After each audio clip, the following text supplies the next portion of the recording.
What's going on, beautiful people? Welcome to the Value TV show, where we give you tools to build and have healthy relationships. That's right, tools to build and have healthy relationships. I am Jamel Jackson, your relationship mechanic. Today we are going a little deeper.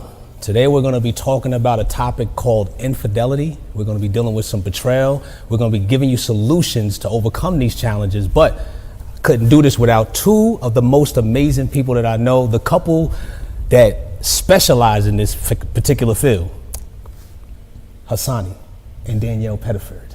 What's going on, guys? How are you, man? How are you? I'm doing amazing, man. Good. So you guys specialize in this field, but before we even get into that, could you guys lay out briefly what do you guys do? Hasani, starting with you. So my wife and I are co-founders of Couples Academy, and it's a private practice where we really focus on infidelity recovery and divorce prevention. So 95% of the clients who come to us are couples in crisis, those on the verge of divorce, or those impacted by an affair who are trying to figure out how to navigate through that. And so we have a phenomenal team of experts that really go deep dive in a comprehensive way to bring about personal transformation and marital restoration. And Danielle, you bring your specialty to the crew. Absolutely. Well, I specialize in personality typology using Enneagram. It is a powerful catalyst for change. It is one of the things that actually the couples say was the biggest transformation nugget that we gave them to help them improve their relationships with people, with their spouses, with their children, everything. Now, before couples come to you, this is the process first, right? It's not the first process. The first process is just evaluating where they are. You know, what are the problems? But it is one of the major steps in our recovery process. The first step is the affair recovery. You have to think about it. If you had an emergency, you're going to go to what? You're going to go to the ER, the emergency room, to address the immediate situation. Once that immediate situation has been properly addressed, then we can prepare to do more necessary operations long term. So when people are in crisis, they need to address the elephant in the room, and that is the betrayal. Now, the reality is, when an affair happens, it either exposes what's going on inside of a person or what's going on inside of the relationship. So that's when Danielle comes in as almost like a step two, because it's a deep dive evaluation of what was wrong in the first place that led to the crisis. So they're both necessary. Now, when you said the elephant in the room, we were talking about this the other day. How do you get people past the process? How do you get them past that, avoiding that elephant in the room? Because we may know it's there, and we may know we got to have this difficult conversation, but I'm avoiding the elephant in the room. Well, the fact is, you can't move forward unless you take a step back. You can't go into your future until you dig into your past. Like, wherever you're trying to go, you have to go in the opposite direction to get there. Like think about a rubber band. How do you get a rubber band to fly? You've got to pull it back, and then there's a quantum leap forward. So there's no way that you can avoid the issue, because it's step one. Like, we take couples through a comprehensive, what we call full disclosure, where we unpack every single detail of the affair, the facts of the affair, and the feelings associated with the affair. Because if we ignore it, like the typical practitioner, therapist, counselor does, it's almost like you're just going through the motions, because they can't get out of what brought them there in the first place. And so many well-intentioned professionals don't know how to address nor resolve that major issue. And so that's why most people quit in the process, because they're like, this is not working. We're not getting out of this what we need. And so we come from a completely different approach, where we hit it head on, because that's the only way to really resolve it. Absolutely. And I think it's worth saying that, you know, our approach is completely different. We do employ counselors and people who are licensed, but we are coaches. And so we have a different approach. We're able to advise and really walk by their side and give them the details that they need to actually become actionable. And that sets us apart, because these people come through the door and they are in crisis. It's an emergency, right? We're rolling them into the triage. We're stopping the bleeding. Once we stop the bleeding, now that's when the elephant in the room comes into play, because now they're aware, okay, there's a big problem here. And we hold their hands through that process. So we're not typical. We actually have a holistic approach. But when people hear infidelity, Hasani, automatically sometimes they think sexual behavior. Why is that? Like, I believe there's levels to this. That's very true. Like, in essence, there's different types of betrayals, right? So people oftentimes, the reason why they struggle to move forward is because they're fighting back and forth as to what it was. It wasn't an affair. It was just cheating, right? We're using different words to describe the same thing. Ultimately, it's a betrayal. And there are three components that make an affair, or a betrayal. Number one, secrecy. So whether we're talking about financial infidelity, emotional infidelity, sexual infidelity, secrecy is a main part of it because you don't want your spouse to know what it is you're doing. Number two, emotional involvement. This is important because a lot of people say, well, I didn't love her. I didn't love him. There was nothing emotional there. Well, no. There are emotions because you bring your emotions into every experience that you have. You eat ice cream, it's an emotional experience. You go to work, it's an emotional experience. So either the emotion is, wow, there's something that I really like about you, or I like how I feel within myself when I'm with you. So you pull out an emotion that I currently may not be experiencing in my primary relationship. And then number three, sexual energy. And the reason why we say sexual energy, because to your point, not all affairs involve sexual intercourse, but there's a sexual energy. There's this back and forth sexual banter where we talk about what we would do if we could do, but we can't do. So we just rely on this flirtatious, suggestive type of dialogue that oftentimes does lead into a sexual affair, but it doesn't necessarily have to. So those three components make a betrayal a betrayal. The emotional aspect, I guess you could answer this. What do you believe gets a person to that point? There are a cumulative amount of things, right? Because of the way our personalities are shaped. So by the time we're 7 years old, we already know how we're going to be in the world, right? Depending on your personality style, you had some kind of early detachment from the nurturer. It could have been your father, it could have been your mother, right? We don't even understand the levels of trauma we're walking around here with. So those emotional things happen when we were a child. It's called developmental lag. So in our relationship, we have all these issues and all this trauma and all this conflict going on, and we don't realize that when the conflict happens or when the anxiety happens, we go back to that age. So now I'm 12, arguing with you. My 12-year-old emotions are arguing with you. And that's really what's happening. It's not necessarily what's happening that we're fighting about, right? There's the internal and external, right? So I'm fighting with you about an external thing that happened. You lied to me. But there's also the internal conflict that's happening, and that's how I feel about how you lied to me. And that's oftentimes what we're arguing about. That's where it comes from. And coupled with that, because that's true, that's that deeper dive that most people aren't aware of. But coupled with that is the fact that we oftentimes transition in these relationships. We start off as soulmates, then over time we become role mates, and then soon enough, without any connection, we just become roommates. And if things get progressively worse, we feel like we're cellmates trapped in a marital prison. So there's an emotional disconnect, which leaves a gap. And when that gap exists, it's so easy for us to now reach out to, intentionally, or accidentally, quote unquote, stumble into inappropriate relationships where we're getting needs met that should have been reserved for those that we're in a covenant relationship with. When you said reach out to, I thought about, because we're in a technical era now with social media and many media platforms. Are you guys experiencing couples that are coming in that are dealing with digital infidelity? Oh, Yes. brother, are you, what? There's been an evolution of infidelity. There was a time where it was very transactional, where there was a major separation of men and women. So we had to cross a boundary or a line to go over into a space where there wasn't this connection. But there's two milestones that have shifted how infidelity happens. Number one, women entering into the workforce. So now men and women are in close proximity all day long. We work together, we're in ministry together, we have access to the same services, the gyms, memberships together. So number one, relationships are formed. Number two, social media, technology. Now, because of a finger just pressing a couple of buttons, I have immediate access to people who maybe I've dated in my past, previous partners or people who I'm interested in meeting for the first time. So oftentimes these relationships start online and over time they transition to offline, and that's when they become full-on emotional or physical affairs that are major devastations to a relationship. Yeah. Online, offline, and now you're out of it. Now all out of line. I'm gonna steal that and I give you credit. All out of line. Still that. That's okay. You know, it made me think when I was in school, and I think we talked about this before.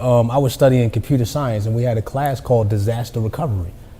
And what we would do is we would put together these kind of like mock trial plans for companies, and we would present them to them in case a disaster occurred, whether it was a flood, a fire, a tornado, any type of natural disaster.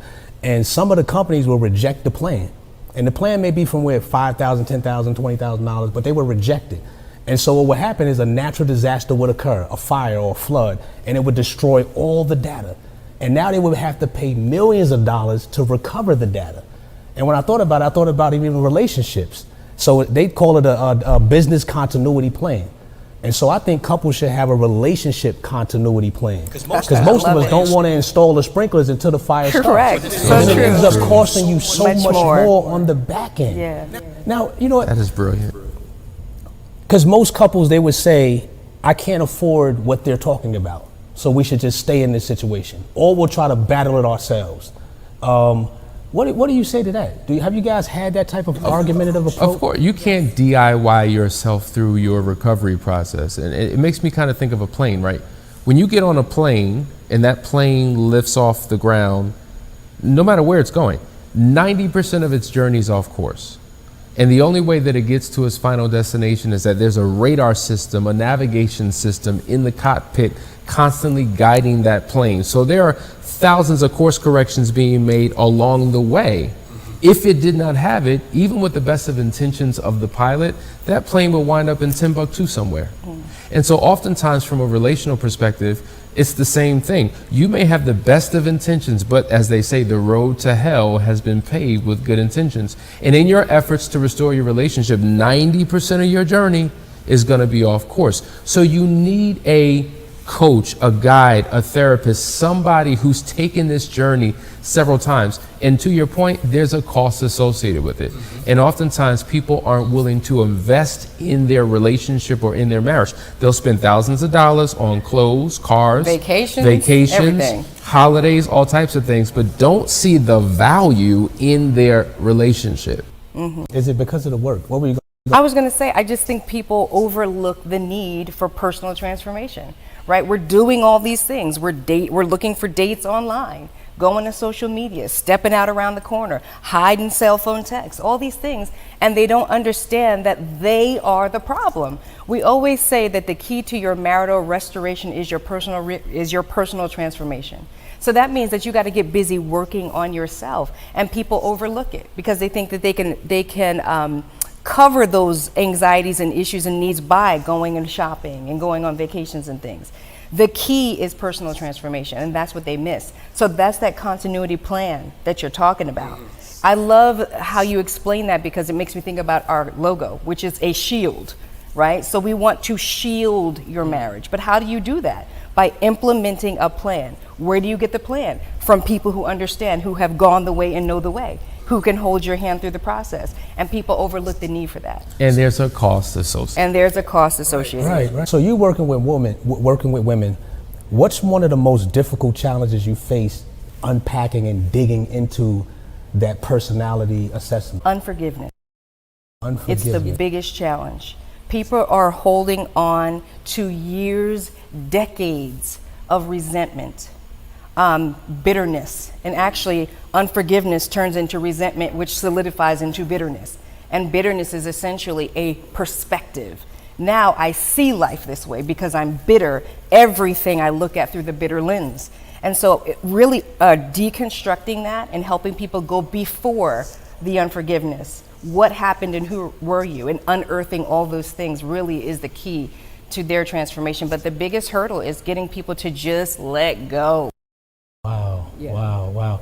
So we're going to the root. We're going to the bitter root. Could I dare to say, is there a spiritual infidelity? Oh, absolutely. How many people do you, there's two kinds, actually. I know you'll speak a little bit to it, but I mean, there's a spiritual infidelity where you cross the lines of your own morals. A lot of times people don't understand their values anymore. They've gone so far off the deep end that they have to be reminded what actually matters to them. What are your values? What did you learn not to do? There's a scripture that I love that says that if you train a child up in the way that they should go, when they are old, they won't depart from it. Those were your values, right? So you crossed on those to do whatever it is that you want to do. Then you have people that literally in the midst of a relationship switch religions in the midst of a relationship. And so now you have betrayed your spouse in that way, because if I walk down the aisle with you and we were both Christians, and now you decide I'm no longer going to be a Christian, I'm going to be a Buddhist, that is a form of infidelity as well. I'm glad you mentioned that, because of course people have different religions and different perspectives and what God they serve. Do you find that being, since we're in that vein, do you find that, Hasani, being something that causes infidelity? Does it cause infidelity? Like, we started out, whatever religion we started out as, let's go down this lane, because people are thinking this. Whatever we started out with, maybe I started out believing in God and we were both believing in God, whatever that God that was. And now it's like, you know what? Maybe media got a hold of my mind, or whatever got a hold of my mind. And now I don't want to do anything with the disciplinary acts of how you're serving God, whether it's the man or the woman. Is that leading to infidelity? I think it's a contributing factor. In essence, we're talking about an identity crisis. When we talk about people who of a certain age experience the midlife crisis, it's an identity crisis where they're faced with who am I and what do I even believe and what do I even value? And in that space, they wind up searching for who they are. And in that process, they'll reach out to external things to seek some type of validation or some type of fulfillment. So yeah, it happens all the time. I think at the end of the day, we have to realize that there are three relationships that we all have. Number one is the relationship we have with God. That's our vertical relationship. Number two, the relationship we have with ourselves. That's our internal relationship. And third, the relationship we have with our spouses. That's our horizontal relationship. We've placed such a focus on these horizontal relationships that we haven't taken the time to properly manage and develop the internal or the vertical one. So if there's no foundation here, then this is not going to work out. And to your point, in terms of a spiritual infidelity, we have been unfaithful to God, to our Creator. We have been unfaithful to ourselves. So if I don't have an allegiance to God and I can't even honor my own promises and commitments to myself, how in the world am I going to honor a commitment to someone else when I betrayed myself and my Father 10 times out of 10? Wow. Wow. Okay, let's reverse engineer this. I'm at this point, not me, I'm just speaking hypothetically. The infidelity has occurred. How am I getting back? What's one of the steps? Well, the first step is to seek help. Right. The first step is to find somebody who's qualified to guide you through a process. Danielle, you can weigh in, but here's the deal. If my car is broke or something's wrong, I have two options. I can go to the garage down the street, because I think they fix all types of cars. And so they'll take a quick look at it, listen and look under the hood and say, yeah, I think it's the carburetor. It's going to cost you this much. Do you want to move forward? Let me get a second opinion. Then I go to the legitimate shop on the other side of town, and they say, okay, what's wrong with your car? Something's under the hood. I don't know what it is. And they hook it up to a machine. They do a deep dive diagnostic report. It's a 20-page printout that tells you all of the challenges with the car. And then you realize, oh my God, what I'm experiencing here is a result of something that happened here. So you have all of this detail, all of this information. Who would you choose? You would choose the person who has the diagnostic report. The problem is we're seeking the right advice from the wrong people. We're seeking healing and restoration from people who are not qualified. And this is why we say you need to find somebody who is an expert in the specific issue that you are dealing with. Do you know that most people who do marriage counseling have no experience with marriage counseling? They're health clinicians, they're mental practitioners, they're psychologists, social workers, psychiatric, all of these things, but those who have been trained and have an expertise in affair recovery. And that's why we want people to know we're not just marriage coaches and counselors, we're infidelity recovery specialists, and you're going to get something uniquely different through our process than you will get from the typical counselor. Right, and I would just add early intervention is important because people just wait too long, right? It's so much easier to train you up correctly in restoration than it is to, break down the constructs that you've developed because people are doing it their way. Right, so they'll listen to our show, which is great. We encourage you to do that. They'll hear us say something and then they'll go do it on their own, right? Something like they'll split up and they'll try to do their own individual recovery, or they'll allow certain things. It's a lot easier if you come early so that we can guide you through the process of recovery easier. I always say we like the idea of the relationship, but we don't like the commitment, work, and responsibility that comes with it. Oh no. We all want the grand marriage, we want the grand, amazing relationship, but as soon as it's time to do some work and some responsibility, we're heading for the hill. I think people are running from it because they're afraid. When people come to Couples Academy, they never leave. We have communities. I mean, it's a family, wouldn't you say? People literally, they bond, they connect, and it's odd. We never thought it would be this way, because how do you connect people who were unfaithful? It seems like an oxymoron, keep them apart. No, because they go through a process of recovery. They become what they were supposed to be. They no longer have inappropriate relationships, and so they connect and they bond, they make friendships, they start traveling together, and they have an appropriate relationship with other people. So they're afraid because they think it's heavy lifting, and it's always going to be heavy lifting.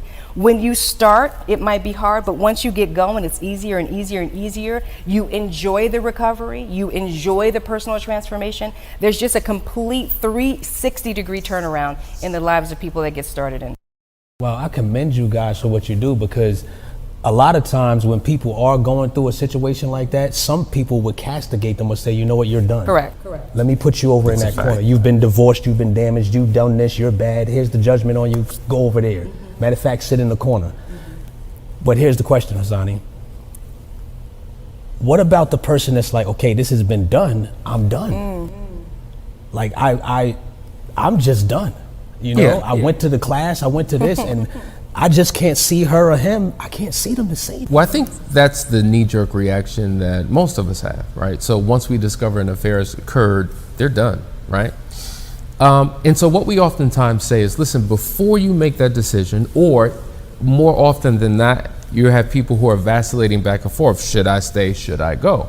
We said that the best decision that you can make is to make no decision at all. Because any decision you do make while you're in your feelings is a decision that you're going to regret. If you decide to leave while you're in your feelings, you're going to regret it and want to stay. You decide to stay in your feelings, you're going to regret it and want to leave. So we say, listen, rather than you deciding, let us take you through this journey so that we can help you make the decision that is best, because how you feel now may be different than how you feel once we get to the end of this.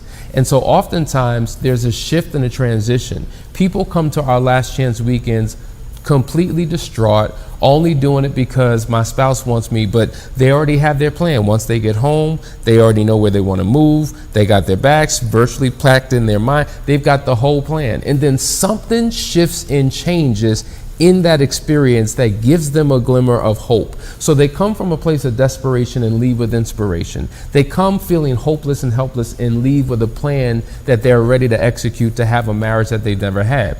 In the last 10 years of working with couples, we've experienced 6 divorces in 10 years. That speaks to the comprehensive approach that we take. And it really speaks to the fact that deep down inside, a lot of people rather work it out and overcome their struggle than have to start from scratch and start life anew.